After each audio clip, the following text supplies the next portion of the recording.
Él está siendo investigado por tema de la campaña, fondos de campaña, durante su gobierno. Se hizo conocido por todos, creo, cuando fue ministro durante el gobierno de Ollanta Humala, y era un ministro protagónico, ¿no? Un ministro carismático, de eso no hay ninguna duda. Pero ¿cuál es, antes de seguir adelante, es decir, Ollanta Humala está así de que lo sentencien y lo metan preso por corrupción?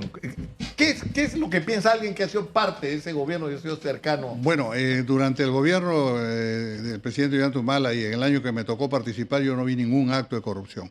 Él está siendo investigado por tema de la campaña, fondos de campaña, durante su gobierno.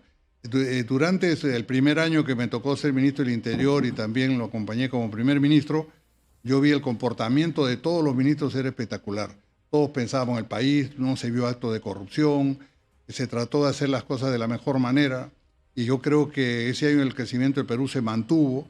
Posteriormente a ese año se tomaron decisiones que en el primer año no las hubiéramos tomado. Algo que estuviste mencionando hace poco, en la refinería de Talara. En ese entonces nosotros no estábamos de acuerdo.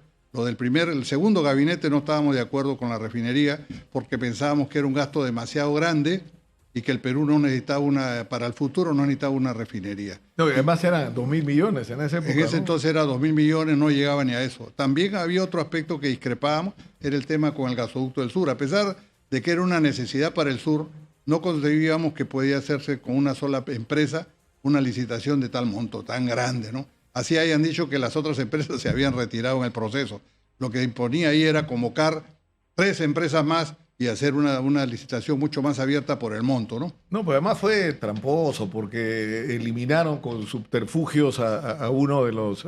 porque al final hubo 2 y Mile Casi, que era el representante del consorcio excluido, en la puerta de la licitación estaba con su sobre y la oferta era mejor que la de Odebrecht y no lo dejaron entrar. Así es. Eso fue, pero, o sea, lo que se dice es que, la tesis de la Fiscalía es que ese fue el pago, o digamos, el favor a cambio del financiamiento de la campaña electoral. No, pero eso Odebrecht ya lo traía desde Kuntur, ¿no? ¿Recuerdas? Claro, claro. Ellos compran a Kuntur. Ellos compran, y sí. ahí se hacen cargo. Entonces, con el primer año con el presidente Ollanta, ellos lo que querían era, de alguna manera, ver nuevamente los costos, revisar costos.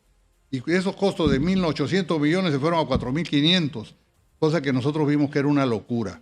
Dijimos, no puede ser. Nosotros que venimos del sector privado, no había habido tal inflación, no había tal aumento de precios. ¿Y por eso los arrimaron a ustedes o no? No, de ninguna manera, no. Mira, cuando me tocó aceptarle al presidente Ollanta Humala ser ministro, yo le puse que iba a trabajar por un año, porque iba a dejar mi actividad privada durante un año para servir al país. Y cumplí mi año. Y cuando me nombró primer ministro, por esas circunstancias de la vida, que había un grupo de congresistas del partido de Humala que querían llevarlo a la gran transformación, yo era partidario de la hoja de ruta, porque la población votó por la hoja de ruta. Claro. Y nos fuimos a la hoja de ruta. Fue la hoja de ruta lo que lo hizo presidente, porque con la gran transformación perdía. Así es, nos fuimos a O sea, con el polo rojo perdía, con el polo blanco ganó. Con el polo blanco ganó, entonces había un compromiso con la población y eso había que cumplir. Por eso es que cuando me tocó ser primer ministro, del primer día salimos con la hoja de ruta y nos ganamos pues la guerra patricida con los congresistas de Ollanta que estaban en el Congreso, que ellos habían sido elegidos por la gran transformación en la primera vuelta.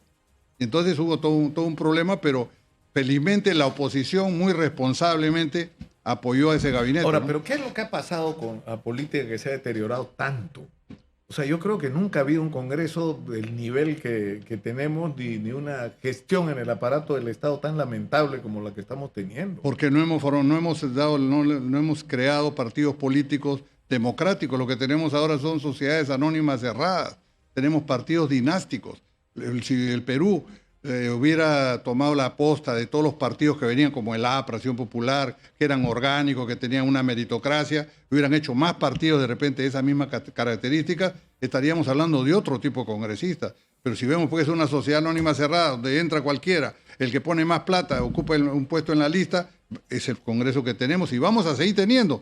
Por eso es que ahora yo invocaría a la población que identifique partidos realmente meritocráticos, partidos que realmente cumplan su tarea de capacitación, que tengan buenos cuadros. Eso es lo que tenemos que buscar los peruanos para mejorar ese Congreso.